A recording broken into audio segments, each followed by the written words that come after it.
There was also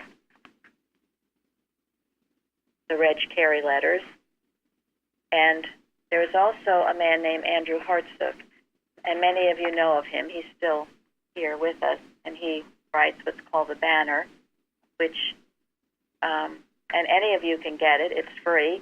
Someone asked, does he do this alone? As far as I know, he does do it alone. He kind of reports as to what's going on in the Cement Center. But he wrote, it was a compilation of articles that he put together that Linda found. They're very, very important because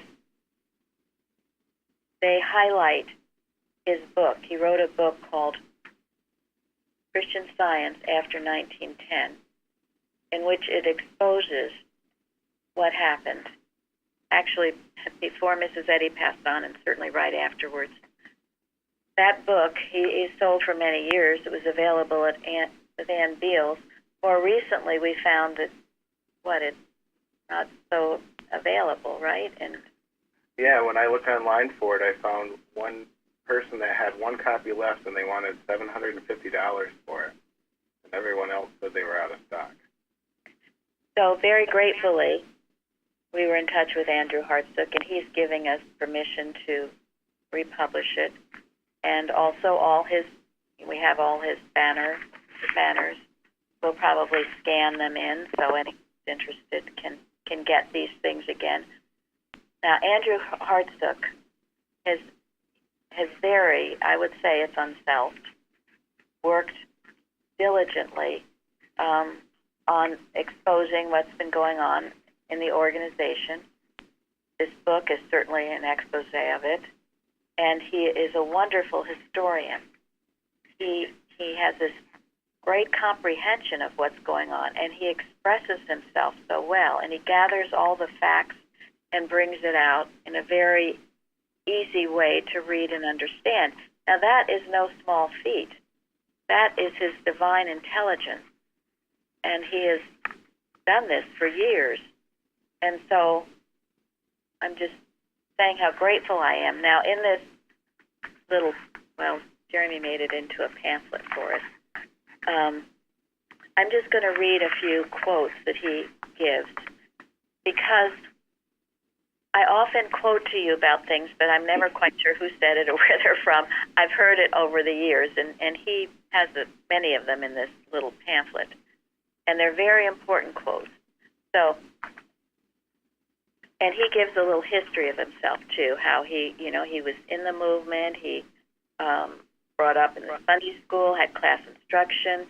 He said he was privileged to know some old-time practitioners like Emma Shipman, Dazette McKinsey, and Irving Tomlinson. So his love for science and for Mrs. Eddy is unquestionable. But one of the first quotes he says is, Roscoe Drummond once said that the state of the world depends upon the state of the Christian Science movement, not the other way around. The state of the world depends upon the state of the Christian Science movement, not the other way around. That is why what we've been given to do is such a solemn responsibility. And then, go ahead, Laura. I just said that means a lot. It means a lot, and it is, believe me, it is very, very true. Some people I did forward this pamphlet to, if any of you want to comment. I won't get into all of it because it would take hours, but I'm just highlighting some of the quotes. Another quote, now this is a quote about the unauthorized literature. He says, Mrs. Eddy wrote in the July 1891 journal, quote, I consider my students as capable individually of selecting their own reading matter and circulating it as a committee which would be chosen for this purpose. And this was part of a last-minute notice added to the journal by Mrs. Eddy to stop an effort to, quote, authorize literature in her day. This notice was removed by the directors in the bound volumes, offered to reading rooms. It is preserved in an original journal in the Library of Congress in Washington, D.C. So there is the quote saying that there was no such thing as authorized or unauthorized literature, from our leader, from Mrs. Eddy. And let's see. It's a very, very important for you to read all of this. I think everyone should. So it goes into the changes in miscellaneous writings. And then, okay, this is the quote I've sometimes mentioned about the communists. He says, the Communist Party of the Soviet Union targeted the Boston headquarters for infiltration in the Manual of Instructions of Psycho-Political Warfare, published in the early 1930s, for use by the communist operatives. In Chapter 14, entitled The Smashing of Religious Groups, the following appears, quote, in the field of pure healing, the Church of Christ Scientists of Boston, Massachusetts, excels in commanding the public favor and operates many sanitariums. All must be swept aside. They must be ridiculed and defamed, and every cure they advertise must be asserted as a hoax. You must recruit every agency of the nation marked for the slaughter into a foaming hatred of religious healing. You must suborn district attorneys and judges into an intense belief as fervent as an ancient faith in God that Christian Science or any other religious practice which might devote itself to mental healing is vicious, bad, insanity-causing, publicly hated, and intolerable. We must be like the vine upon the tree. We use the tree to climb and then, strangling it, grow into power on the nourishment of its flesh. Now, they've made headway in this, and he brings this out, the communist movement, or, it's not person, place, or thing. It's animal magnetism operating where it can. The Antichrist. He talks about the monitor, infiltration of the monitor, what has happened. Certainly within our movement, and as the movement goes down, well, he says, so goes the nation, so goes the world. That's where, not while we're around, and there are others, many others too, working diligently. That's why Amanda's readings Wednesday night were so important, and many have commented on them. And what we read last week, and she read it too, about Mrs. Eddy's 4th of July address. Any comments before I go on? So it should be no surprise to anybody why our nation is having the difficulties that it's having. This is a direct attack on the Christ consciousness that founded this country, that founded the principles upon which this country is based, which should be serving as an example to the world. And animal magnetism doesn't like it because it is a threat to its existence, which is non-existent. But it's sure trying hard. He also mentions this, which is what I spoke to on Wednesday night. As the world picture darkens over the next few years, Christian scientists may have to demonstrate God's promise to Abraham not to destroy the city if 10 good men remain within it. If only a handful of clear thinkers remain, who yield not to the darkness and hold to the revelation and the law contained in the manual, there yet may be a chance to hold forth Christian Science in this age, and with it what Mrs. Eddy calls free moral agency. So, there's a lot more.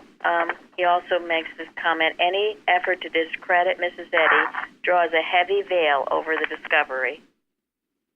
And he goes into the Peel books and others, that the heavy veil, when she's discredited, when she's not seen as who and what she is, the veil increases. And this is why people say they can't understand science, it's not interesting, who cares about it, it's old-fashioned, all this baloney. So, and it is baloney. It is baloney. It is the human mind that refuses to put acknowledge the one mind. It refuses to be inspired. It refuses to change its base. That's what all of these accusations against the textbook or against Christian Science is. It's the human mind that is floundering. It is not strength, and it is not power. It is floundering. It would have to, because if it's not God-based, it has no power, no cause, no law, no substance, and we just keep knowing that.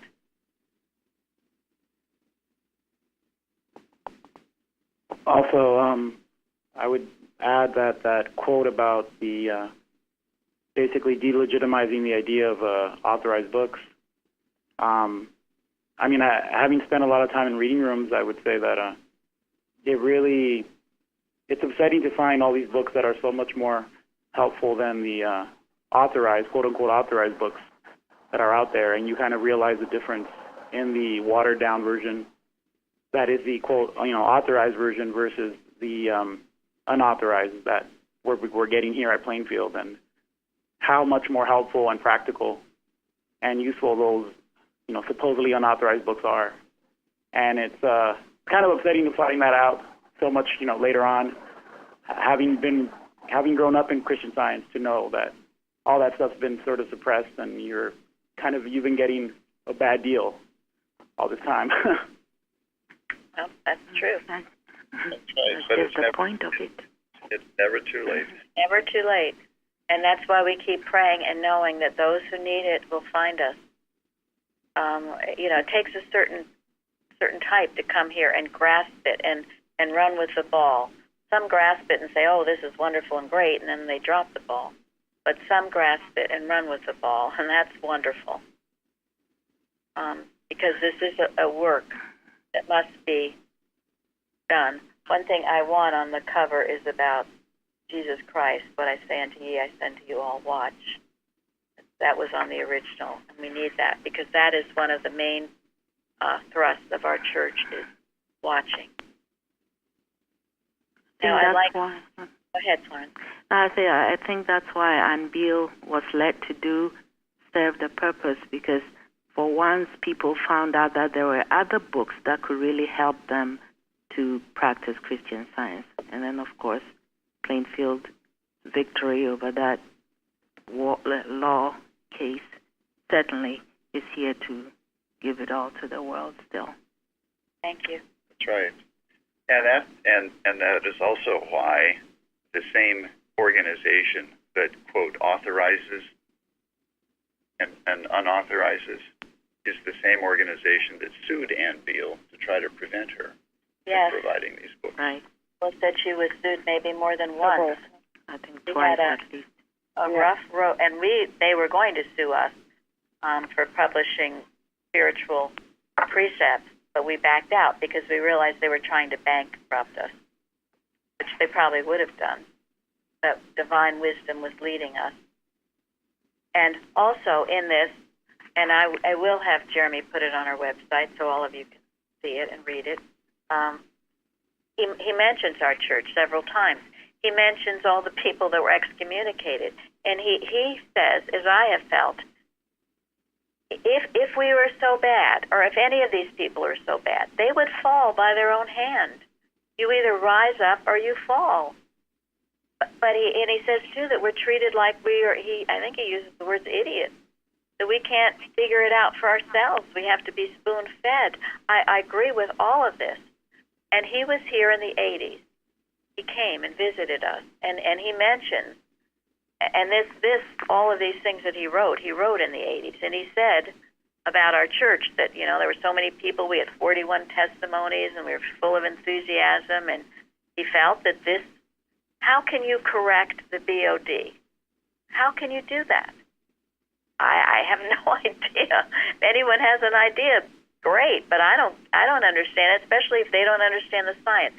So he's saying the future is in independent churches that will rise up and somehow come about. And maybe some of them will be virtual, maybe not. I don't know, but I think that to me has always made sense. And you know, after he wrote this, our church, it was as if we were bombed.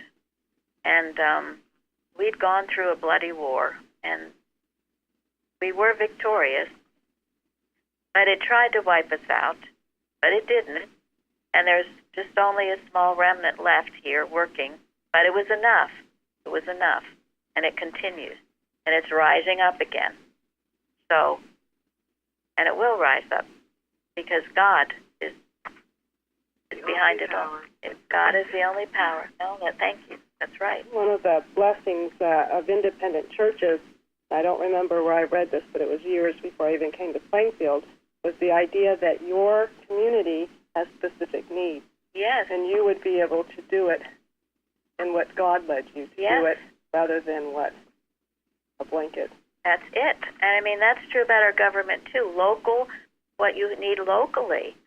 I mean, frankly, in our community, we have a lot of Hispanics. We should have an Hispanic service if we had, but that would be meeting the need. And so that's how it should be. But you see, if we get all this, quote, unauthorized literature out, which explains so much and tells you so much and gives you the correct understanding of Mrs. Eddy, everything will rise up out of the ashes. You're getting taught by the greats, certainly by Mrs. Eddy, but then also Martha Wilcox, Bicknell Young, Eustace, Kimball. You read these books, they're your teachers. Carpenter, oh my goodness, definitely. Carpenter, definitely. Kratzer, all these books, they'll do the work. The books are strong. I mean, when you read those, I feel something just powerful. Yeah, the truth is in them. Yes. They're expressing what they have discovered themselves. It rings true. And you see, my goodness, you all have the intelligence to figure this out. Yeah. Goodness me, isn't that amazing? Maybe that means we have the mind of Christ. Maybe that means we should be living this science instead of blanketing it out. My gosh, Florence, you figured that out on your own. And your own connection to God, too, not needing someone else. Tell you. And I figured out that the Peel books are CRAP. And worse than that. And frankly, if anyone sees them or anything, I burn them. Burn them. Don't leave them around for anyone else to read. No. That's how strongly we feel. Yep. And Gary wrote a scathing email to Longyear, who sells them. So this is the truth and nothing but the truth. So now I would like Linda to read what she wrote on the forum about Matthew, from Matthew. Go ahead. I just wanted to say quickly that one of the most important literatures that we have to protect is the bound volumes.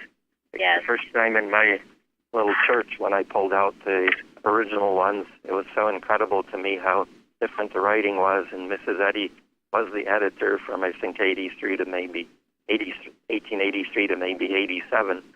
So everything in there was under, she absolutely approved, and then she watched over it very diligently. And the Christian scientists, the regular Christian scientists, have absolutely no value of them, and I was just barely able to rescue these from the recycling bin. And so keep your eyes open for them and grab the old ones if you can. Thank you very much, Mike. Very true. The old bound volumes, they're priceless. And just to finish this idea of authorized literature, what is it that it authorizes literature? I mean, what is it that's trying to authorize literature up in Boston? Human mind. It's the human mind, yes. It's the human mind who fears for its own extinction. And can the human mind recognize good literature versus uninspired literature? Of course not. That's why the authorized literature is garbage. And that which is deemed unauthorized is really the inspired word. So it shouldn't be a surprise to anybody when you recognize the whole concept of authorized literature doesn't make any sense in science. So you don't understand. That's what it is. Right. The premise of authorized literature is that you're too stupid to know what's good, what's not good. It's under the guise of keeping the science pure, which is really wicked. But isn't it also malpractice, though? It's all malpractice. Everything about it is wrong. Yes. The premise is that there's more than one mind. The premise is that you're stupid. Everything about it is wrong. Convenient that they do it, though, because we know what to avoid. Yeah. If it's not Mrs. Eddy, then if they recommend it, that probably means you shouldn't read it. So. In one of the articles, it said Mrs. Eddy wanted her students to think for themselves. The time for thinkers has come. Of course. It all makes sense. And the whole idea of authorizing, ultimately, the desire is tyrannical control. Yeah. Where it ends up, we just let it develop. Yeah. And again, it's not person, place, or thing. It is the Antichrist that will operate when the human mind gets involved. And we've learned the human mind is a killer. It's destructive. It's out to destroy. That's just the nature of it. Why? Because all air can do is destroy itself, right? So it will. So I feel, get out of the way and let it go.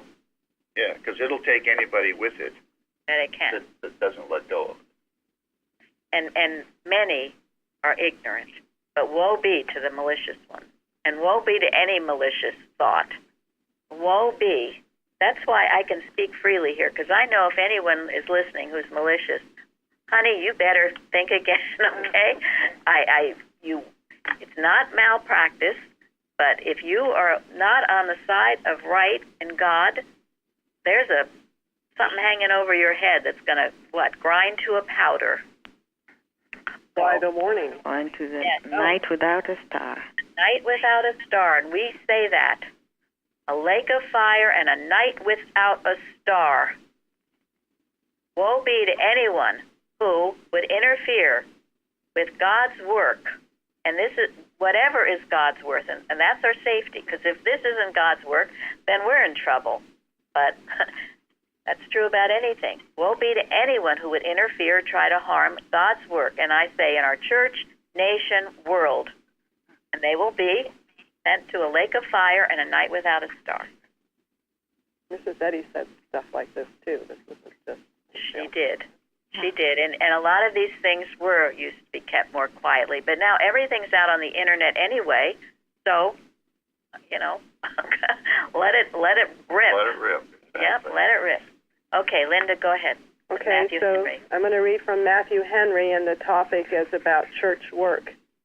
And it really caught my eye, and it's actually a very long article. It's worth reading. I just kept it a little short for the Forum Post.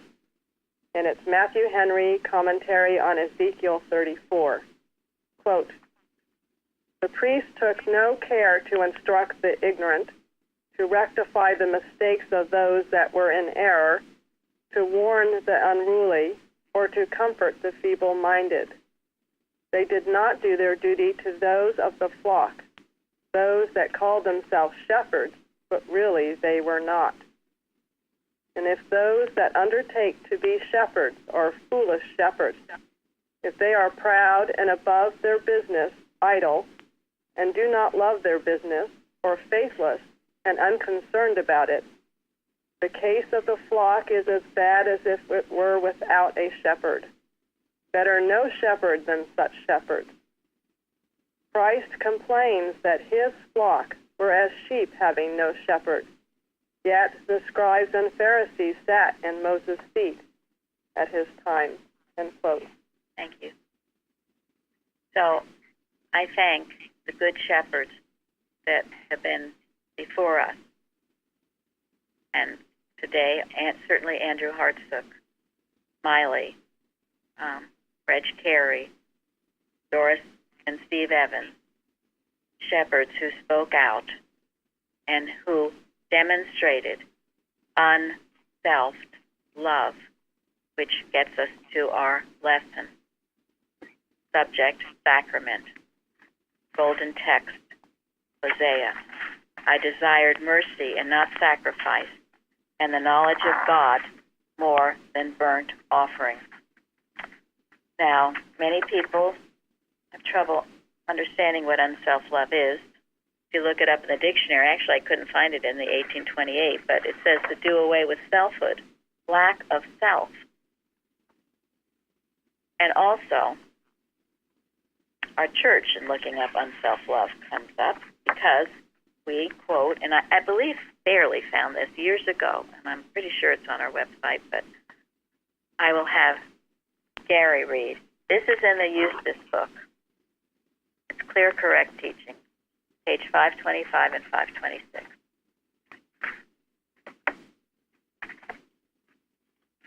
Unselfed. The commonly accepted definition of unselfed, by which is meant to be unselfish, is entirely separate from and unlike the metaphysical meaning of the word. Unselfishness, as humanly interpreted, is full of personalities, and to be unselfish means to be doing for or giving to others. Whereas, to be unselfed, in the true metaphysical or spiritual sense, is the exact opposite. It has absolutely no personality attached to it. It is centered entirely on God as all in all. Every thought begins with God and flows from Him, unfolding His presentation of Himself in all the beauty, glory, and completeness of His own being. God does not give, He is, and man is His showing forth. To be unselfed means never to harbor a thought which starts from effect. To think in terms of effect is to mentally malpractice, because it is accepting something aside from God, the one cause. You have learned that you cannot mentally malpractice without doing so maliciously, for all wrong thought, being finite, has only one result, death. And death always means maliciousness, the last enemy. Then to be unselfed means to start with cause, God, and to find Him as the basis and substance of all being. Mrs. Eddy once said, quote, "There is only one way through, and only one, and that is to become unselfed." End quote. Impersonality and unselfness go hand in hand because both start with God as causation and never with effect.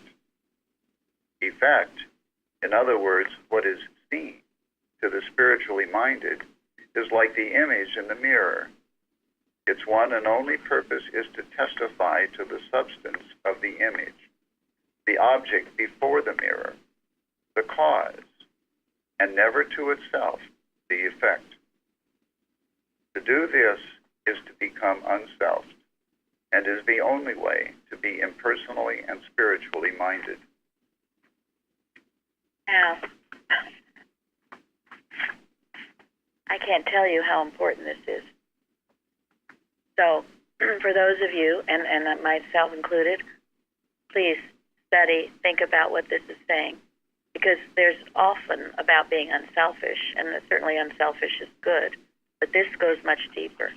And in order to accomplish the work that needs to be done, it requires what? Love. Unself love. An unselfed love. Mrs. Eddy says it. She says all that she's ever accomplished was through unselfed love. In the first page on the chapter of prayer, the prayer that reforms the sinner and heals the sick is an absolute faith that all things are possible to God, a spiritual understanding of Him, and An unselfed love. an unselfed love. If your prayer isn't working, go back to that first sentence. An unselfed love? Are you unselfed? And unselfed is getting rid of self and letting God use you to whatever purpose and means that might imply. I mean, we have the example in Christ Jesus in this lesson where he was willing to be crucified. Thy will be done, Father, not his own. We have the example in Mrs. Eddy. So, we each have our place to fulfill. And that doesn't mean, you have to look forward to being crucified necessarily, but you have to be willing to do whatever is needed in the spot where you are to fulfill your unselfed mission. And the point is getting rid of self and letting God use you. It's a tremendous concept. And there was also, I noticed, maybe we can look at, it's an article. It was in the Christian Science Monitor in 1889. You can find it online, but maybe we'll have that in one of our magazines. Maybe we'll do a magazine on unself love. So important. And Parthens wrote to it. So I will have, I guess, Bruce, you can read it. There. Okay. Parthens, what, could you not watch with me 1 hour? Matthew 26:38. Following Christ in the way of Christian Science costs something. Complete surrender of self. See Luke 14:25-33. Count the cost. Sermon of the Mount makes known the very costly process of giving up of self's most valued and defended possessions, likening it to giving up my right eye or right hand, banishing anything that keeps me from watchfully maintaining my alignment with God at all times. This complete giving up of self is the great price that must be paid in full, which alone purchases the pearl of great price.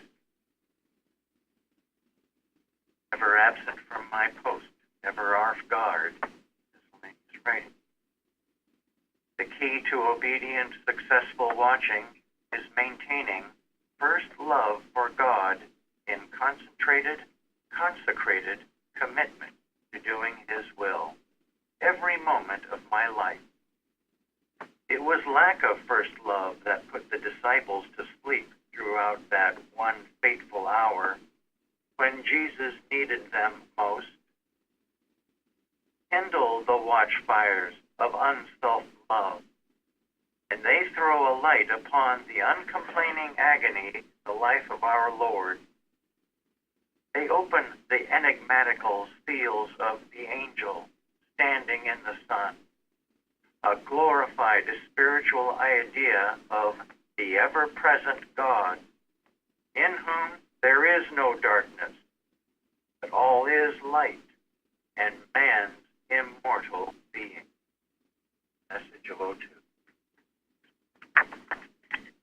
It's very interesting, and you can look up, I don't know whether we'll read it today, but his references to Luke 14:25-33. It's very important. I think we have had it in a lesson. We should probably have it again. Count the cost. What Christ Jesus says about that. And also, I know when I spoke to Parsons this week, and he said when he found that in the message of 1902, he was so struck. Think about it, what Mrs. Eddy is saying here. Kindle the watchfires of unselfed love. What does it mean to kindle? Light. That flame going. Light it. Right. Put fuel on it. And they throw a light upon the uncomplaining agony in the life of our Lord. They open the enigmatical seals of the angel standing in the sun, a glorified spiritual idea of the ever-present God, in whom there is no darkness, but all is light, and man's immortal being. Think of what this unself love can do. There's nothing it cannot do, because love is what? The liberator. Love is the only power. Fulfilling of the law. Fulfilling of the law. It is the principle that created the universe and everything that's in it. Yes. And if you think this is out of your reach or class, do not think that, because who's telling you that? Oh, yes. Through Mrs. Eddy. Yes. Would God be saying, "Oh well, unself-love is great, but you can't ever achieve it. Forget it. Only Christ Jesus and Mrs. Eddy could do it, so don't even try." Why would God say that? Of course, God's not saying that. He's saying you can do it. I like thinking of it that way. That God wouldn't create this perfect system and then make me unable to take part in it. Yes. Exactly right. And Mrs. Eddy also talks about, the way to extract error from mortal mind is to Or in truth. through floodlights of love. So, without that. And one of my favorites, I quote it often, is whatever holds human thought in line with unself love. What happens? Directly the divine power. It sees directly the divine power. You see? So think about what it is and the difference. What is the difference between unselfed and unselfish? What it used to say? Unselfish is based on selfhood and various people around you, maybe not focused on yourself. But unself is based on God, because it starts from there. It benefits everyone in the divine way. Thank you. I used to run around trying so hard to be unselfish and do things for people, and it was always ended up a mess. That's not it. That's human. But get out of the way and you let God use you. You'll get ideas as to what to do, what to say, who to help, where to go. It'll just come to you. That's the unself, and it always blesses. So, and this is what this lesson is about, because this is what the Christ did. And all of you, there were many good things that were on our forum this week that I don't have time to get into, but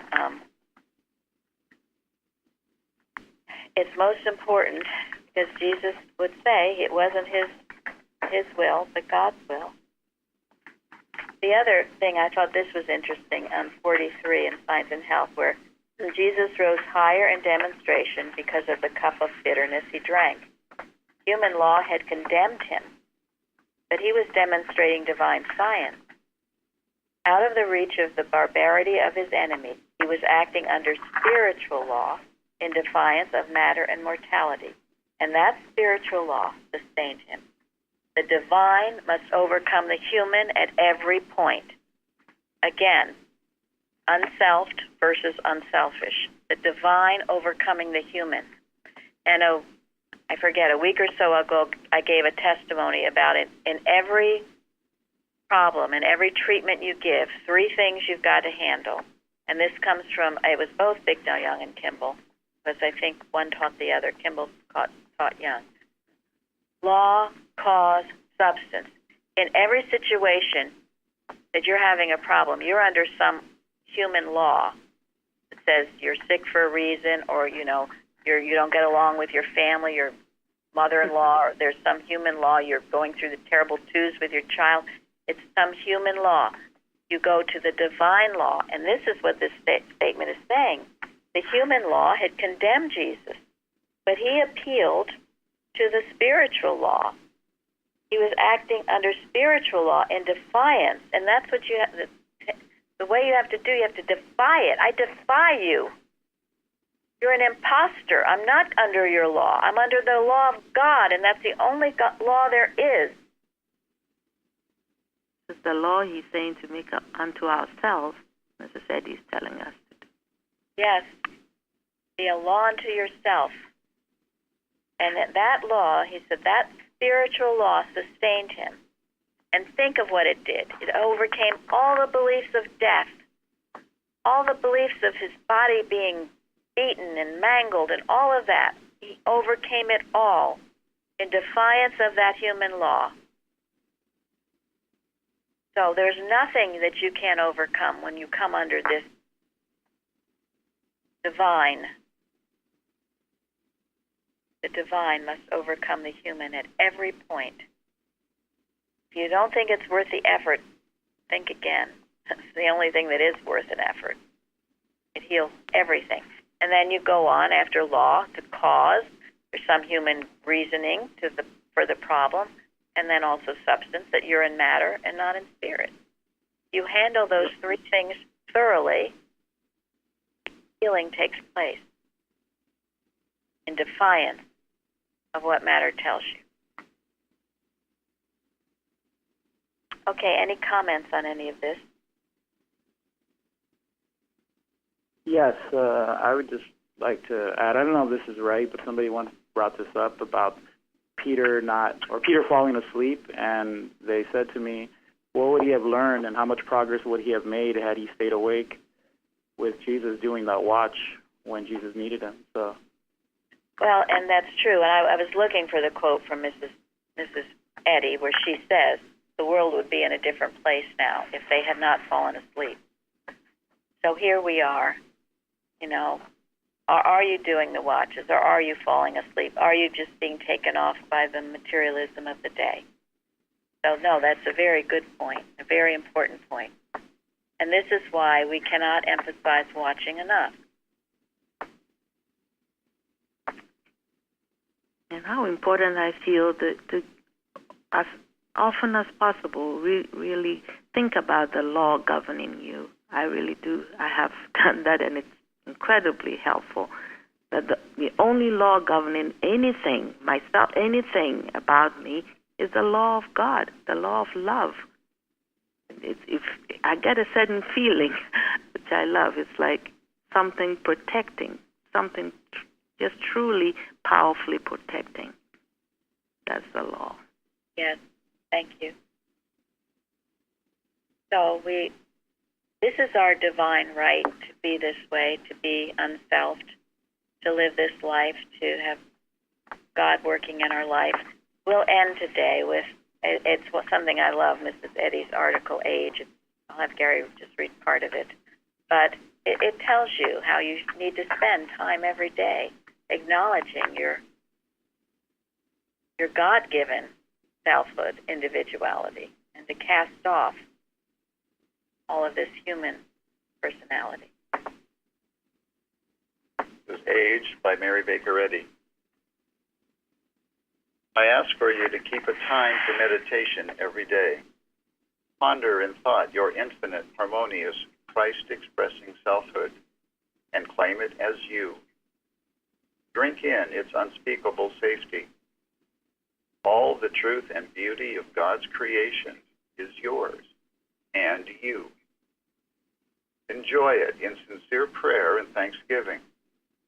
Preserve your human sense of yourself rightly by dwelling in definite treatment every day within the sanctity and integrity of your real selfhood. In that hour of prayer, discard all your false sense of selfhood, all that is involved in the beliefs of birth, heredity, association, time, decay, death. By the grace and authority of God, close your thoughts firmly against the interference of mortal beliefs. Hold yourself open to the plans of God and closed to the plots of Satan. Rise into the spiritual forces of your own destiny. Each day will begin and unfold under the authority of divine mind and will be well ordered, rightly balanced, filled with spiritual good. This magnificent spiritual exercise of treating yourself in devoted prayer and praying for yourself will keep you in the secret place, which is unknown to the senses and open to all that heaven holds for you. Thank you. Now, who wouldn't want to do that? Can't be that hard. So we will all go forward with more unselfed. Love. Yes. Love. Yes. Exactly. Thank you all for joining us Thank you all. today. Thank you very much. Thank you.